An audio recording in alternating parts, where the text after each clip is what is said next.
O Senhor esteja convosco. Ele está no meio de nós. Proclamação do Evangelho de nosso Senhor Jesus Cristo, segundo São Mateus. Glória a vós, Senhor. Naquele tempo, entrando em um barco, Jesus atravessou para outra margem do lago e foi para a sua cidade. Apresentaram-lhe então um paralítico deitado numa cama. Vendo a fé que eles tinham, Jesus disse ao paralítico: coragem, filho, os teus pecados estão perdoados. Então alguns mestres da lei pensaram: esse homem está blasfemando. Mas Jesus, conhecendo o pensamento deles, disse: por que tendes esses maus pensamentos em vossos corações? O que é mais fácil dizer: os teus pecados estão perdoados, ou dizer: levanta-te e anda?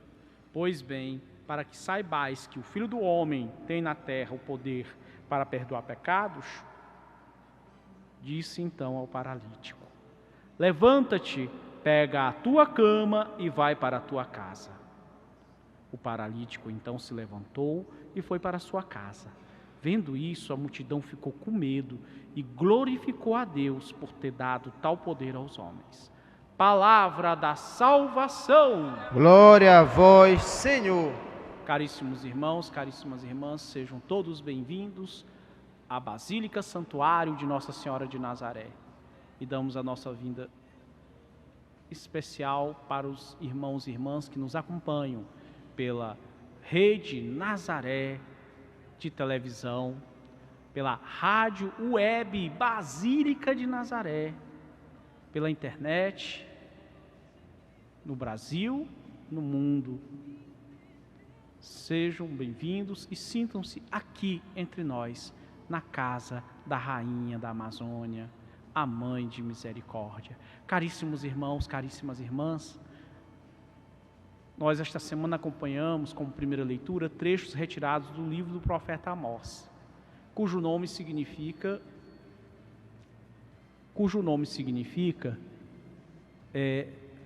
aquele que leva, ou aquele que Deus encarregou, ou a quem Deus deu a carga. Então, este é o significado de Amós. E o Senhor vai levar Amós de Judá, o reino do sul, para o reino do norte, para Samaria, ou melhor, para o reino de Israel, que também vai ser conhecido na história como Samaria, ou também reino de Efraim, que era a maior das tribos do norte, quando houve a divisão. As duas tribos do sul, que ficaram com a casa de Davi, e as que formaram o reino do norte, que ficaram com Jeroboão I. Jeroboão I, para que o povo não fosse a Jerusalém, construiu em Israel 2 santuários. Um ao norte, na Galiléia, na região de Dan, e outro em Betel, na região sul, na fronteira com Judá. Então ali ele colocou bezerros de ouro, para que o povo não fosse mais a Jerusalém, porque ele havia quebrado a unidade política da nação israelita e agora queria quebrar a unidade religiosa.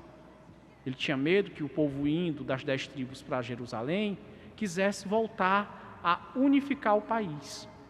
E assim ele perderia o seu poder.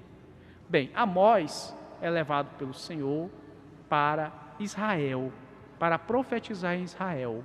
E ele profetiza o castigo. O castigo sobre o reino do norte e o seu rei. Porque Jeroboão II, já estamos na época de Jeroboão II, muito tempo depois da fundação do reino, ele teve um reinado onde houve uma grande prosperidade econômica, mas a elite política, religiosa, econômica, se apropriou dessa prosperidade, deixando a maioria da população à míngua. E, pior, eles não tinham pejo, não tinham vergonha de viver uma vida suntuosa, de ostentar a sua riqueza. O poderio de Israel, na época do reinado de Jeroboão II, foi tão grande que eles chegaram a conquistar a região de Damasco. Pense você conquistar. Né? Pense que, de repente, amanhã o Pará conseguisse, de alguma maneira, conquistar a cidade de São Paulo. Olha que riqueza viria para São Paulo, para o Pará. Então, eles conseguiram conquistar Damasco. Então eles entraram num frenesi de desobediência à lei de Deus. E pior, um sincretismo, porque eles não tinham pejo de manhã prestarem culto no Senhor, no templo do rei, lá em Betel, e à tarde estarem prestando culto nos templos dos deuses pagãos. Queriam acender uma vela para Deus e outra para o diabo. Olha só. E se entregaram a toda sorte de descontrole moral. Prostituição, bebedeiras, jogatina, tudo que vocês possam imaginar de ruim. Eles passaram a fazer e arrastaram o povo. Já diziam os antigos romanos: corruptio optimi, péssima corruptio est. A corrupção dos mais capacitados, ou seja, daqueles que foram preparados para gerir os negócios públicos e privados, é a pior das corrupções, porque eles se corrompem e corrompem o povo. Corrompe os pequenos, corrompe os jovens, pelo seu mau exemplo. Porque, diz o livro da sabedoria, o esplendor do mal obscurece a consciência do bem. Então eles perderam todo o freio moral e ético. Nós não podemos esquecer, minha gente, que quando Jesus diz: dai a César o que é de César e a Deus o que é de Deus, isso não quer dizer que César não tenha que responder a Deus. Tem. Ele tem que responder a Deus. Por isso, cuidado quando vocês ouvirem pessoas dizendo assim: Estado laico, igreja separada do Estado. Estado laico não quer dizer que o Estado vai ser antirreligioso e ateu.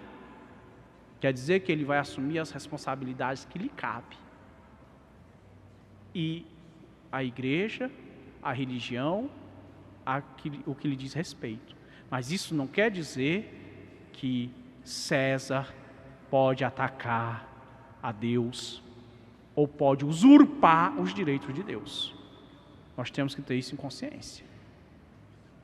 Viu? Não esqueça que nós também temos que ser profetas. Indicar o erro e chamar o pecado à conversão. Mesmo que sejam os grandes. E vocês viram que o sacerdote do rei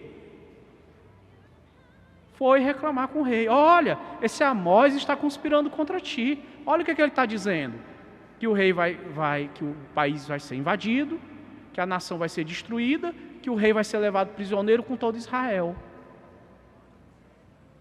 E quando ele vai dizer a Amós: olha, vai fazer profecia lá em Judá, tu não és de Judá? O que tu está fazendo aqui no santuário do rei? Aqui é onde a corte vem, vai-te embora daqui. E Amós responde para ele: olha, eu não sou profeta e nem filho de profeta, eu não sou profeta por profissão.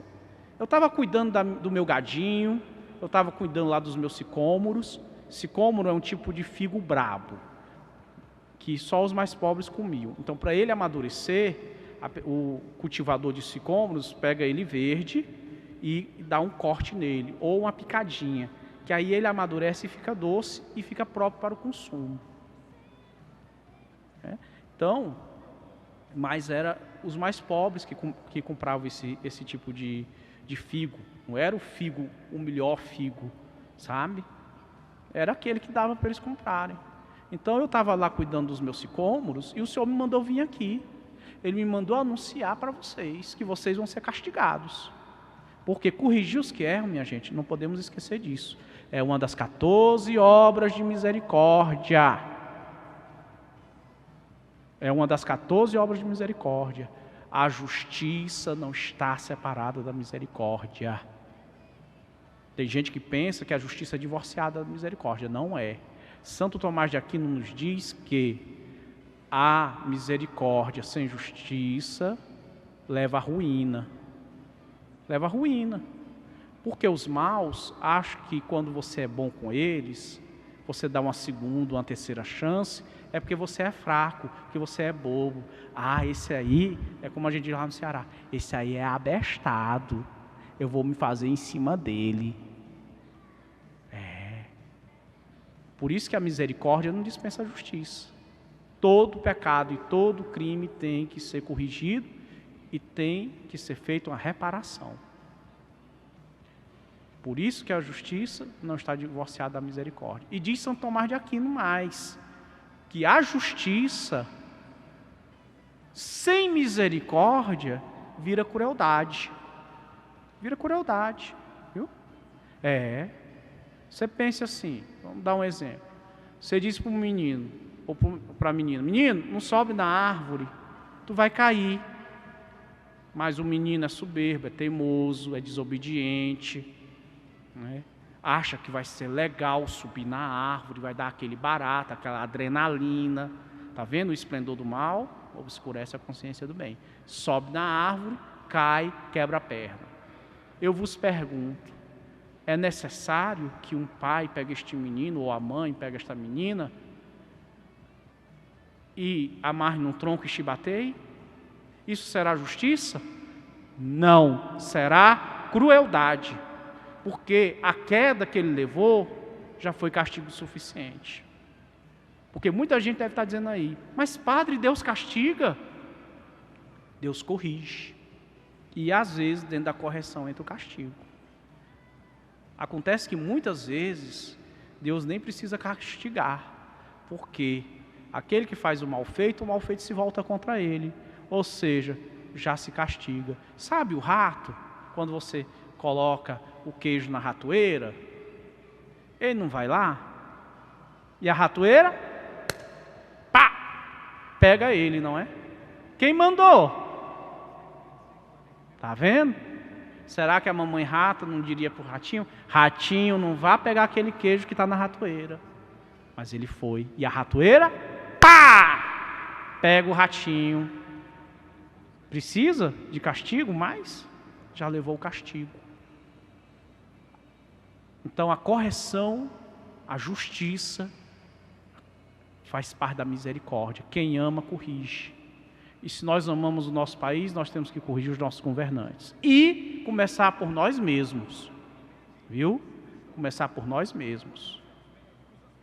Porque, dizia o imperador Cômodo, não sou eu que sou corrupto, é o povo que me corrompe. Será que nós também não estamos entrando na onda? Então precisamos nos corrigir para ajudar o irmão a se corrigir. Precisamos estar bons das pernas para podermos levar o paralítico para Jesus curar. Vocês lembram que esse episódio, que está narrado aqui em Mateus, em Lucas, nós vemos que são os amigos do paralítico que levam o paralítico para Jesus curá-lo. Agora você já imaginou se fosse 5 paralíticos? Como é que eles iam levar o quarto? Então, se nós não estamos bons das pernas, como nós vamos levar aqueles que estão na paralisia do pecado para que Jesus cure? Então, meus irmãos, nós temos que primeiro nos corrigir para ajudar o irmão a se corrigir. Porque quando Deus manda o profeta anunciar a correção, o castigo, não é porque Deus quer, como se diz, desfazer do pecador, ou porque ele é sádico, quer ver o pecador sofrer. Né? Você está desobedecendo as minhas leis? Pois eu vou te entregar nas mãos dos inimigos. Aí vamos ver quem é que ri por último. Quem ri melhor. Deus não é sádico, minha gente. Ele quer que o pecador saia do pecado. Ele quer que o paralítico se levante. Ele quer que o errado se conserte. Ele quer salvar. Por isso que ele mandou Jesus. Jesus nasceu para a nossa salvação. O próprio Jesus diz: eu vim para salvar os pecadores. Mas ele não veio para deixar ninguém no pecado. E mais, Paulo nos recorda: o cristão ama o pecador, mas odeia o pecado. E quando nós odiamos o pecado, isso significa que nós devemos combatê-lo primeiro em nós, a começar em mim e em vocês. É fácil? De jeito nenhum. Se fosse fácil, Jesus não tinha ido para a cruz. Corrigir um mau hábito. Ora, às vezes corrigir um sestro, uma mania, é difícil. Imagine corrigir um vício. E imagine corrigir toda uma nação viciada. Meus irmãos, nós tivemos muitos anos aí de prosperidade econômica. Mas houve prosperidade espiritual? Nós deixamos tantas leis, graças a Deus impedimos muitas de serem aprovadas. Eutanásia, aborto, mas elas estão aí na agenda.